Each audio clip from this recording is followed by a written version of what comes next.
हल्द्वानी की सड़कों पर इन दिनों गूंज रही है एक दर्दनाक पुकार।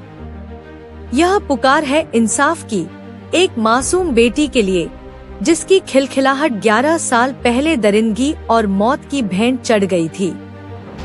3 साल की उस मासूम बच्ची के साथ दरिंदगी कर उसकी बेरहमी से हत्या कर दी गई थी। यह घटना आज भी लोगों की रूह को कंपा देती है। उस समय पुलिस ने तत्काल कार्रवाई करते हुए आरोपी को गिरफ्तार किया और जेल भेजा था। पीड़ित परिवार और समाज को उम्मीद थी कि बच्ची को न्याय मिलेगा और दोषी को कठोरतम सजा दी जाएगी। लेकिन हाल ही में अदालत के एक फैसले ने सबको हिला दिया। आरोपी को निर्दोष करार देकर बरी कर दिया गया।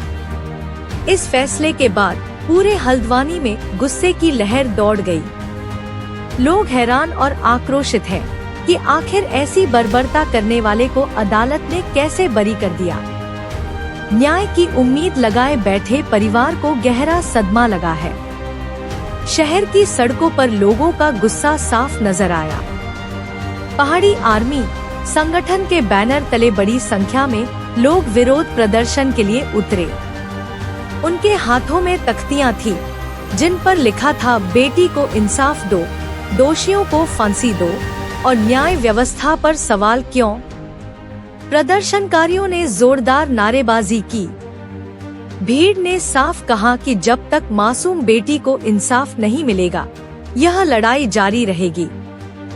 उन्होंने न्याय व्यवस्था की कमजोरी पर सवाल उठाते हुए कहा कि अगर इतने गंभीर अपराध में भी दोषी छूट सकते हैं, तो समाज में बेटियों की सुरक्षा कैसे सुनिश्चित होगी।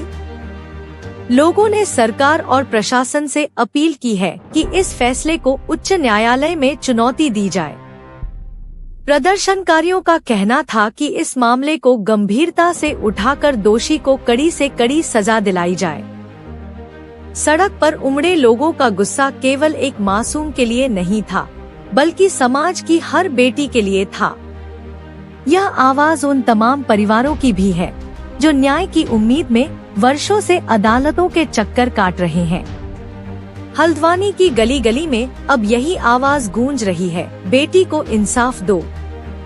यहाँ के लोग मानते हैं कि यह सिर्फ एक परिवार की लड़ाई नहीं, बल्कि पूरे समाज का संघर्ष है। सवाल यह भी है कि कब तक मासूमों की जान जाती रहेगी और कब तक न्याय अधूरा रहेगा। फिलहाल हल्द्वानी की हवा में गूंज रही है इंसाफ की मांग।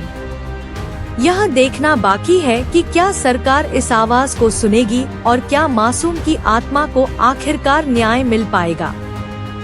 बस एक ही मांग है, फांसी होनी चाहिए, फांसी होनी चाहिए, फांसी होनी चाहिए। जो मैं बस यही चाहती हूँ कि उसको फांसी मिले। मैं किसी भी चीज के ऊपर नहीं बोलूंगी और हम सिर्फ एक ही मांग करने आए हैं, सिर्फ फांसी होनी चाहिए। That's it. गलत, बहुत गलत ये डिसीजन है सुप्रीम कोर्ट का, क्योंकि पोस्टमार्टम रिपोर्ट और फोरेंसिक रिपोर्ट को ध्यान में रखते हुए जब हाई कोर्ट ने फांसी की सजा सुनाई, तो उन्हीं सबूतों को खारिज करते हुए उसको बाइज्जत बरी करना, ये हमारी न्याय व्यवस्था पे बहुत बड़ा सवाल है।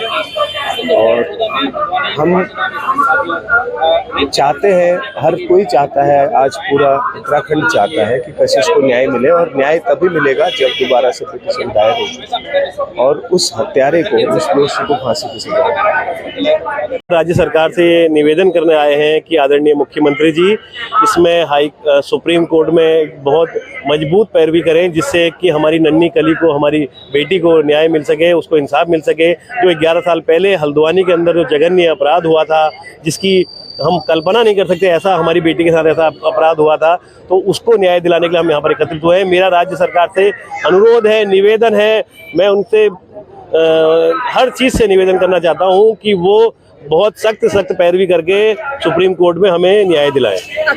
मुझे लगता है कि जिस समय सुप्रीम कोर्ट में ये मामला चला, तो उस समय हमारी जो बिटिया है उसके घर वालों को और उनके वकीलों को किसी को इस चीज़ की पता नहीं चल पाया, तो इसलिए मजबूत पक्ष नहीं रख पाए थे।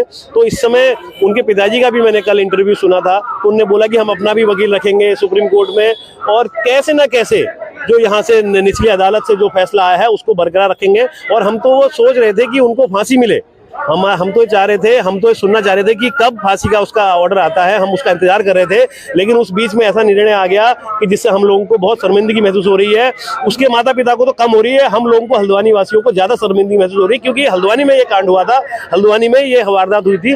तो मैं चाहता हूँ कि राज्य सरकार से कि इसमें मजबूत पैरवी करके जो डिसीजन फांसी का था उसको बरकरार करते हुए जल्द से जल्द इसी साल 2025 में उसको फांसी दी जाए।